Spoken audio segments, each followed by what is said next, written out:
이 대결의 중심에는 두 명의 인물이 있었습니다. 바로 고생물학자 오스니엘 마시와 에드워드 코프였어요. 마시앤 코프.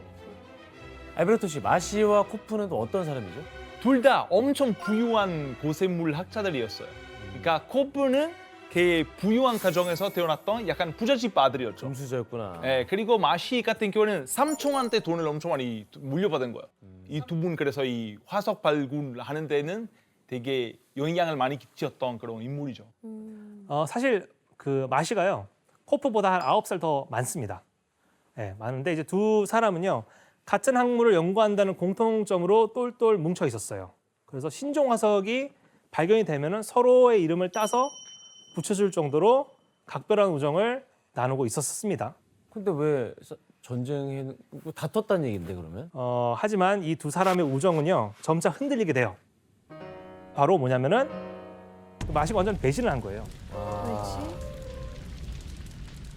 단초가 된 거는요. 1868년 어느 날 코프가 자신의 탐사지인 뉴저지 헤든필드 화석 채석장에 우정의 징표로 마시를 데려간 일에서 시작을 합니다.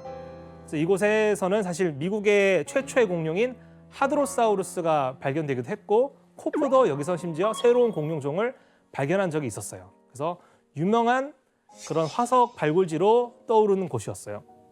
그런데 이상하게도 마시가 다녀간 이후부터 발굴된 화석들이 코프에게 안 오기 시작한 거예요. 훔쳐갔네. 훔쳤어.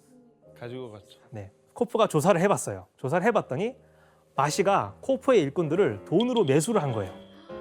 매수를 해서 새로 발견되는 화석들이 있으면은 마시가 당시에 또 미국 예일대학교의 교수였어요.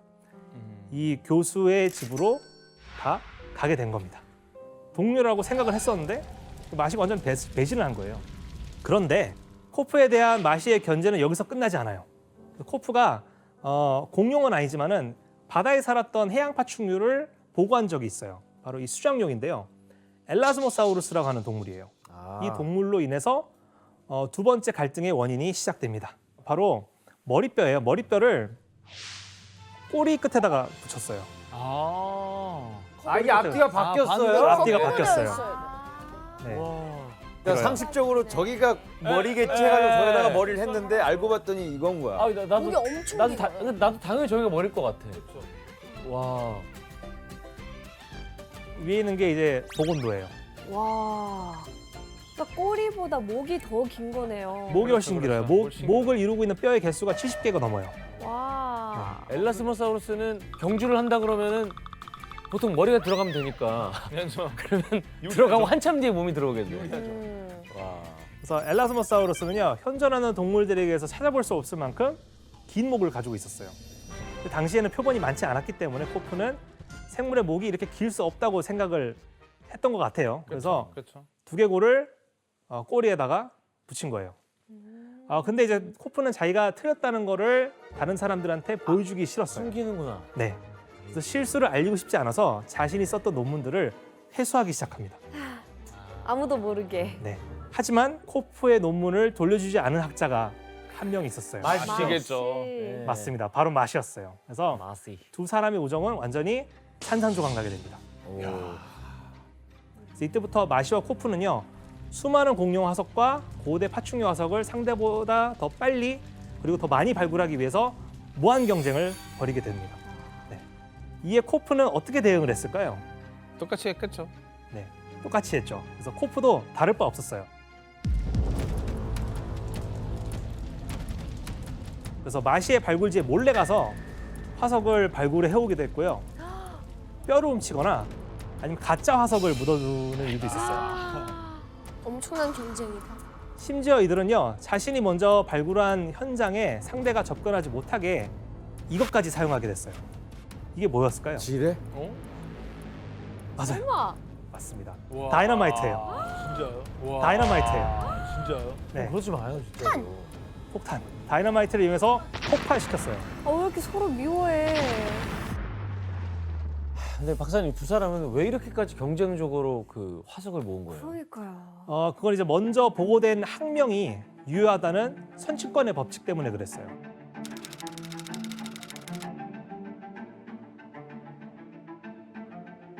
그러니까 먼저 발견한 사람이 임자인 거죠? 경쟁을 할 수밖에 없는 먼저 구도네. 발굴을 하고 논문으로 이름을 제출을 붙여야. 하고 이름도 붙여줘야 돼요. 그렇죠. 그래서 마시와 코프는 자신이 연구 중인 공룡을 상대가 먼저 발표할까 봐 항상 마음을 졸여야 했고요. 그래서 화석이 발굴되면 서둘러서 전보로 논문을 발표하는 일도 있었어요. 그러다 보니까 어떤 문제가 생겼을까요? 정확하지 않은 정보나 이런 거. 예, 맞습니다. 그러니까 오류가 많이 발생할 수밖에 없었어요. 네. 마시와 코프가 발견한 뼈들을 이제 무턱대고 조립해서 새로운 종으로 발표하는 바람에 이게 어디에서 발견된 화석인지, 화석이 어떻게 보존되어 있는지에 대한 중요한 정보들이 제대로 기록되지가 또 않았어요. 그런데 마시와 코프의 경쟁에 피해를 입은 공룡이 하나 있습니다. 바로 뭐냐면요. 뼈로 된 골판이 솟아있는 지봉도마뱀이라고도 불리는 스테고사우루스예요. 아, 많이 봤지. 진짜 익숙하네요. 한 번쯤 만화라든지 영화 속에서 본 익숙한 맞아요. 공룡이죠. 많이 봤어요. 네. 그리고 이 공룡은 어떤 공룡이에요?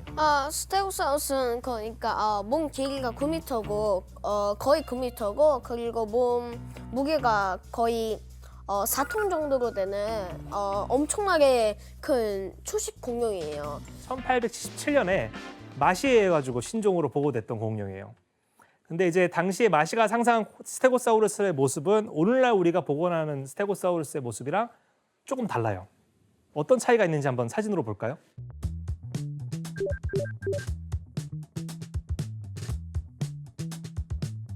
비슷한데요? 비슷하긴 하지만은 약간 차이가 있어요. 보시면은 등 위에 솟아있는 그 골판이 네. 오늘날 우리가 복원하는 스테고사우루스는 두 개의 열로 이렇게 나열돼 있어요. 이렇게 해야 되는데 저거는 일자라고. 얘는 일자로 돼 있죠. 박사님, 근데 당시에는 표본이 많지 않으니까 저 정도 실수는 그러니까. 할 수 있는 거 아니에요? 별것도 아닌 것 같은데. 이게 실수일 수도 있죠. 근데 문제는요, 이게 의도된 왜곡이었다는 거예요. 에? 뭐예요? 왜요? 이 코프와의 경쟁에 급한 나머지 마시가요, 스테고사우루스의 표본을 빨리 발표하기 위해서 발견된 골판 일부를 생략시켜가지고 그냥 나열을 한 거예요. 모양을 바꿔버린 거예요. 또 꼬리를 보시면요, 원래 지금 복원하는 스테고사우루스 같은 경우는 골침이 두 쌍이죠. 네 개인데 아, 이걸 보면은 네 쌍이에요. 네, 훨씬 더 많이 붙여놨어요. 그래서 이렇게 반복되는 실수들은요, 서로를 비난하는데 좋은 구실이 되었죠. 그만 싸워 진짜. 둘이 그만 좀 했으면 좋겠네. 끔찍하네요. 네, 박사님 근데 마시나 코프나 그냥 뭐 50호 100보 같은데 결국에는 뼈 전쟁은 누가 이깁니까? 우선 이제 보고된 공룡의 종수만 보면요, 마시는 80종을 보고를 했는데 지금까지 인정받고 있는 유효한 종은 20종밖에 되지 않아요. 네. 그리고 코프의 경우는요, 발견한 공룡 종이 56종이었는데 이 종 중에 현재까지 인정받고 있는 공룡 종은 9종밖에 되지 않아요. 정확도가 너무 떨어졌네. 네. 그리고 결국 마시와 코프의 그 만행들이 나중에는 대중들에게 알려지게 돼요. 그러면서 두 사람은 돈과 명예 모두 잃게 돼요. 그래서 결국 뼈 전쟁은 허무하게 끝났고요. 마시와 코프 사실 둘 다 진 게임이라고 볼 수가 있습니다.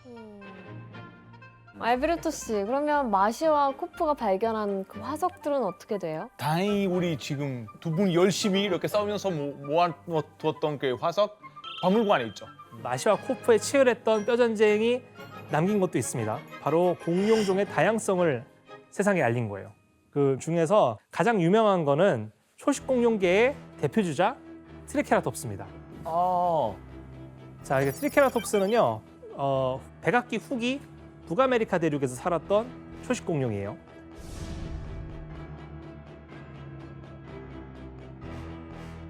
자, 이게 트리케라톱스는요, 저 눈 위에 보면은 긴 뿔이 있죠. 이게 1m가 넘고요. 코 위에 또 작은 뿔이 이렇게 솟아나 있어요. 코뿔소 같이 생겼어. 뿔 쏠 거야, 내가 봤을 때. 그럼 저 뿔은 오로지 그냥 공격용, 뭐 자기 방어용 그거죠? 다른 용도는 없는 거죠? 저희 은지원 씨가 말한 것처럼 옛날에는 트리케라톱스의 뿔이 천적을 만났을 때 사용하는 육식공룡과 맞서 싸우기 위해서 진화한 것이라고 생각을 했어요. 특히 이제 트리케라톱스의 몸은 이제 천적이었던 티라노사우루스의 공격으로부터 자신을 지키기 위해 적합했어요. 그래서 트리케라톱스의 뿔은 티라노사우루스의 가슴을 향해 있는 위치거든요. 아하.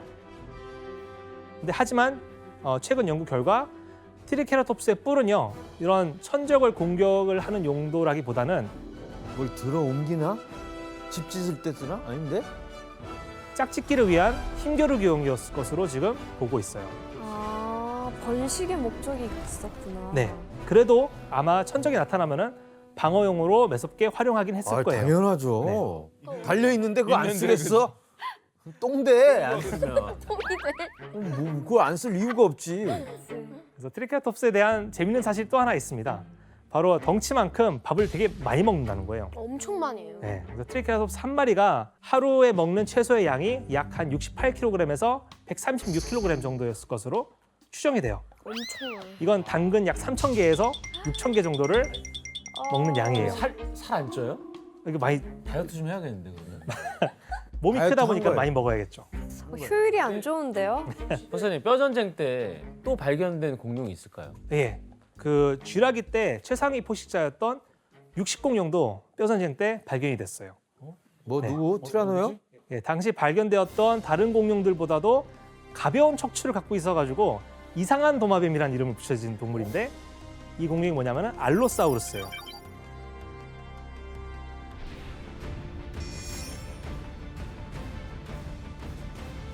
아니 근데 꼭 저렇게 육식 사나운 것도 되게 무섭게 만들어놨고 초식된 그래 공룡은 또 순해. 눈이 웃고 있을 수도 있어요 어. 사실. 다 저렇게 무섭게 생겼어요 진짜로? 아, 뭐 생각보다 그렇게 안 무섭게 생겼을 수도 있죠. 요, 그러니까 요 복원도 좀 이쁘지 않아요? 눈이 좀 이쁘다고요? 눈이 파랗잖아요. 근데 우리 이미지가 상상하는 이미지가 약간 좀 무서운 이미지인 것 같아요. 공룡들이. 네, 그래서 제가 그 알로사우루스의 이빨 실물 크기 모형을 가져왔어요. 네. 이빨 하나가 만져보면 안 그 돼요? 이빨 하나가 정도예요? 이만합니다. 네. 이빨 하나가 진짜요? 이 이빨이 실물 모형이에요. 몇 개가 있을 거 아니에요. 이건 너무 만져보고 싶나 봐요. 네. 직접 보니까 어때요? 어때요? 압박했다. 일단은 알로사우루스는 이제 크기와 마찬가지로 그 다른 큰 공룡에 비해 이빨이 그렇게 크지는 않아요. 근데 알로사우루스 입은요 약 80도로 벌릴 수가 있었고요. 네, 맞아요. 엄청나게 먹어줘요. 그리고 이제 이빨 자체가 살점을 자르기에 굉장히 좋게 굉장히 날카롭고요. 앞뒤로 톱날 구조가 있어요. 그래서 우리가 스테이크를 자를 때 사용하는 칼이랑 굉장히 비슷해요. 아, 그래서 이런 이빨이 70여 개나 있었어요. 와 뜯기겠네 아주. 네, 맞습니다. 그리고 이제 1878년에 지금까지 발견된 공룡 중에서 가장 몸이 긴 초식 공룡이 발견이 됐어요. 바로 디플로도쿠스라고 하는 공룡이었습니다. 그래서 디플로도쿠스는요 몸 길이가 26m에서 최대 30m까지 자랄 수 있는 와. 동물이었어요. 저 꼬리곰탕하면 아주 엄청나죠. 뭐 1년 내내 파티죠. 꼬리 공룡탕 이래야 되나?